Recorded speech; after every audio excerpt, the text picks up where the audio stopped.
What is up, YouTube? And today we have a huge developer update pretty much talking about the future of Etheria Restart.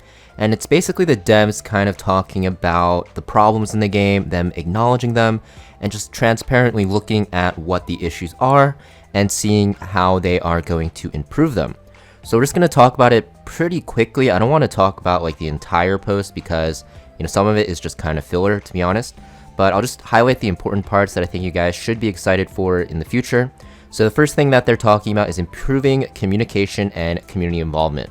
So basically right now, the communication is very lackluster. I'd say I give it like a 2 out of 10, honestly, just because there's a lot of posts about things that are supposed to happen, kind of like this one, honestly, but they're saying that in the future that they will have more active dialogue within the community. So currently the Discord is only really run by like 1 or 2 community managers, just like posting and kind of, holding back the crowd from rioting. And they're doing a great job, but basically they're saying that they're going to actually have more communication.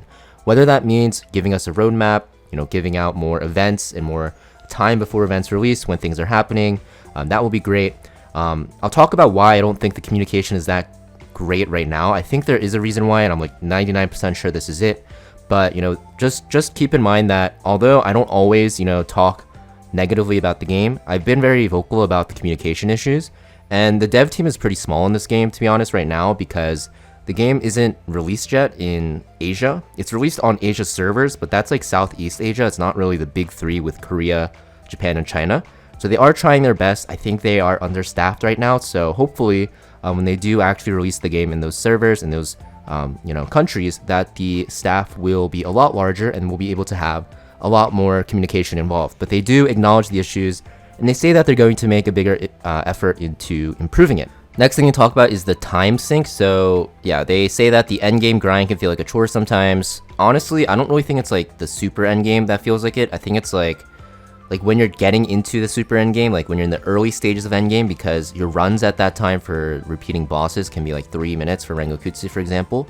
But definitely when you're like getting to the PvP stage of the game, autoing through stuff and continuous battling can be very, very time consuming. I remember when I first started doing Rengokutsu, just going through all my daily refreshes took me like many hours. So basically they're trying to make it less time intensive. So I don't know what this will be. Increasing available auto clears in the early game can be risky as new players tend to be less efficient. So I guess that is true. But they also say if we have any ideas to please submit in feedback threads. So I think they are trying to poll the community and see what the best solutions are. So this is great. That means they're not going to just, put the hammer down, bring the hammer down and just like do what they want. They're basically wondering what we would like as a community. So I think if you guys are active in the official Discord, you definitely want to give them feedback because they're very considerate about the feedback from what I've seen. And even though it's not the quickest to implement, they have been very good with fixing some issues. They also talk about Ember treks. So basically, people hate doing Ember trek, which I do as well. Their current solution that will be implemented next reset. So the next reset of Ember trek will be the ability to auto clear previously completed levels under the normal difficulty. So you only need to fight the last boss manually. So that means everything but hard will still require, or everything but hard is now you just kind of just sweep through it. So this is great because it pretty much halves the time that you have to do it. So, you get your rewards basically for free if you've completed it before. And I think this is a great change, and I hope this excites some of you guys because I really hate walking through Ember Trek. It just takes forever. Also, Anasync Echo's Union Boss. 5x battle, so battle speed's 5x. Anasync Echoes, it doesn't really matter too much because you do have to manual a lot of the stuff. But for Union Boss, this is great. Union Boss takes so much time. I really hope they do this with Phantom Theater as well. I don't know if it's already 5x, is it? But something with Phantom Theater to make it less time consuming because the things I dread doing the most every day are Union Boss and Phantom Theater because of how much time it takes. And I'm glad they're tackling the Union Boss issue, but hopefully they tackle Phantom Theater as well. Also, they talk about a healthier monetization approach. So basically, I think the only way the game is making a lot of money is from lattice packs and from like these summon events. Basically for me, the only thing I've ever really spent money on is on lattices, except for the Wishbinder event where I kind of had to make content for it. But basically they're saying that future purchases will focus more on value, choice, and utility. So currently in the game, the choices that you get from the store, if we actually look at it here, I'll just boot up my game real quick. There's not really a lot to buy. You're going to see a lot of the weekly packs. They're pretty trash. You can see literally I only bought the lattice. Everything else is just not worth it, right? In terms of like what you get, yes, you do get stuff, but the value you get is so low. Like you're paying like, I think this is like $11 for what, 10 rerolls, not even on your shells. That's just not worth it. That's like $1 per reroll. So they did say that they will add more stuff people can buy, like cheap value stuff, so not like whale stuff. So hopefully that this actually goes into effect soon. And I really hope they add in skins, like better skins. Oh, actually, it's the next post. Anima skins. We know a few unique anima skins are already in the works. I'm already very excited for that because skins are actually like a big thing in just every game. I think, you know, just having a choice to change how your character looks is huge. And adding skins, I can guarantee people will spend a lot of money, me included, so I'm very happy about that. Next, they talk about the PvP meta. So first they say they're collaborating directly with top RTA players in the wider community for the balance, and basically they're considering a mid-season balance patch. I don't know how they're going to do this. Like, this is going to be pretty hard to work around because a lot of people are going to complain at the beginning, like in the first half, if you build some characters and they're suddenly not that good for the season. So maybe they'll do a reset event. I'm kind of hoping, but I highly doubt it. But surely they'll compensate somewhat with the meta change or buffs or something like that. But basically, they're saying that, you know, last season adjustment, they nerfed Revelation because a lot of the lower ranked players were complaining about it. And it definitely seems like a problem when you don't have bruisers built. But when you actually got to the point where you have bruisers built, like you can see that Revelation was fine. It can win against bruisers, but it would lose a lot of the time. And now that Revelation's nerfed and there's no real way to realistically cleave players that play just straight up bruiser, the bruiser metas is just like dominating. And I don't even think this is necessarily true because crowd control is still very annoying, but bruiser meta is definitely the most played playstyle and is a big significant part of the metagame.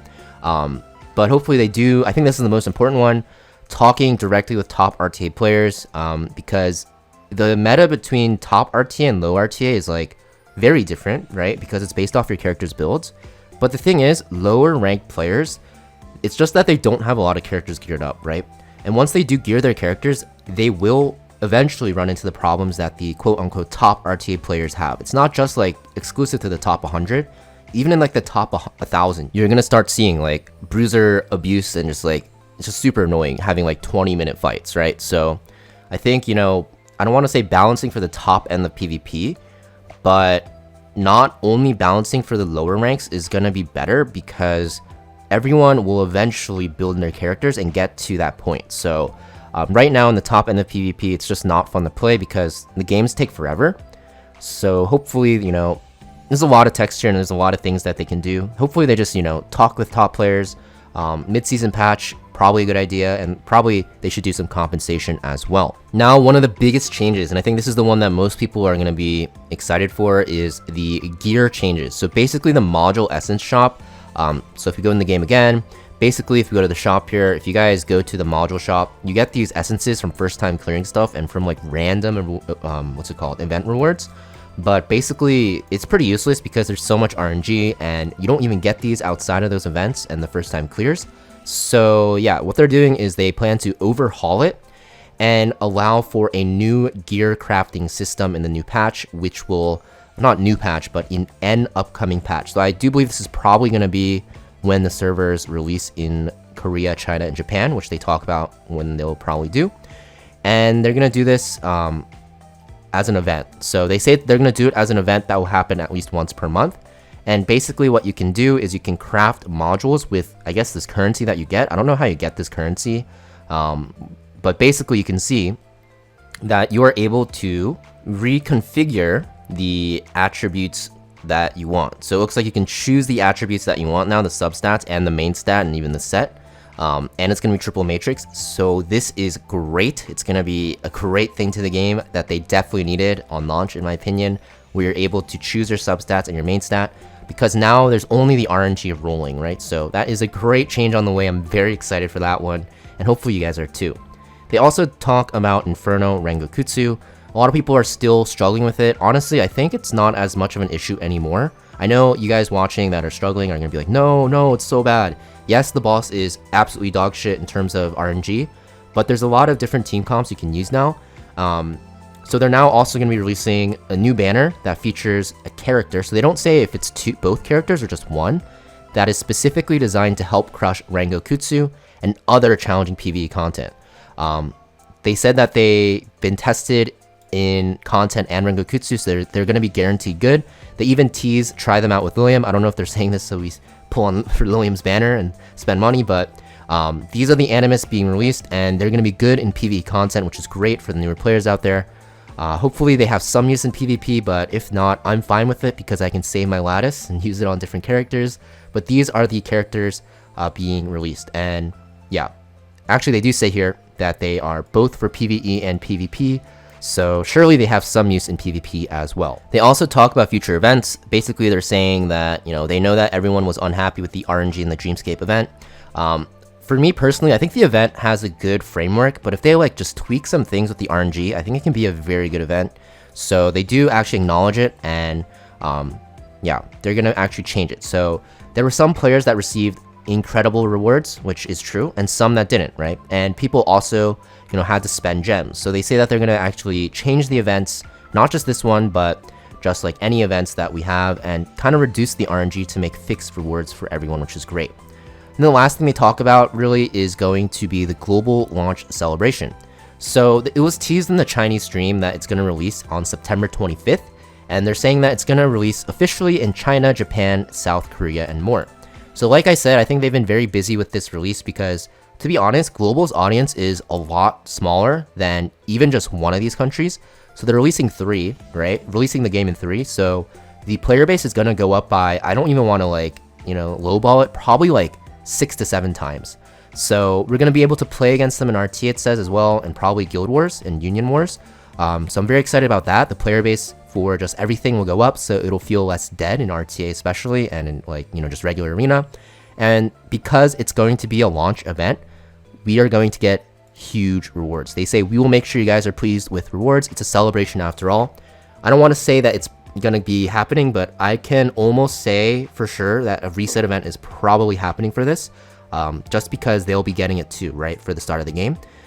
So basically they're saying stay tuned for the exact dates. It's probably September 25th. At the end of September or early October is what I think, and it's what they said. And there's gonna be, you know, updates on how to claim all the rewards. So yeah, it's a great time for new friends and for returning players. So they say returning players, so I fully expect a reset event to help the returning players catch up in the meta, reset their bad characters that they have, right? Such as, I don't know, for example, like Messiah. If they invested into Messiah, who's a great character, right? But for PvE, they can now reset him for something like Lilium or a Yeli, right? Or something they pull. So this is what's coming in the future, and I think the best part is this line. Please continue sharing your feedback, right? Yeah, I think, you know, people are really toxic in this games community, I'm not gonna lie, and it's definitely affected a lot of content creators, as we saw with the last like Twitter drama. But for me personally, I'm kind of used to like toxic communities, so, you know, you'll see me in the comment section like kind of, you know, fighting back some people. But for me, you know, I think it's just because everyone wants the game to be better and stuff like that. But I think it's a great idea if we try to make it more constructive.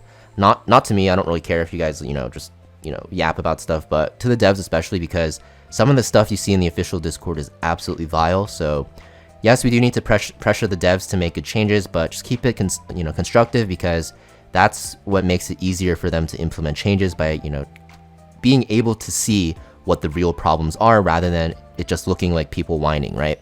But yeah, you know, I had some pretty big doubts about the game in the past few weeks, I'm not gonna lie, but I'm pretty excited for what's gonna happen. And obviously this is kind of just promises about what will happen. I guess like there's some stuff that's guaranteed, like Ember check and stuff like that, but for monetization, you know, skins, RTA stuff and stuff like that, and events being less RNG, it's going to be more what's it called, like promises about what's gonna happen.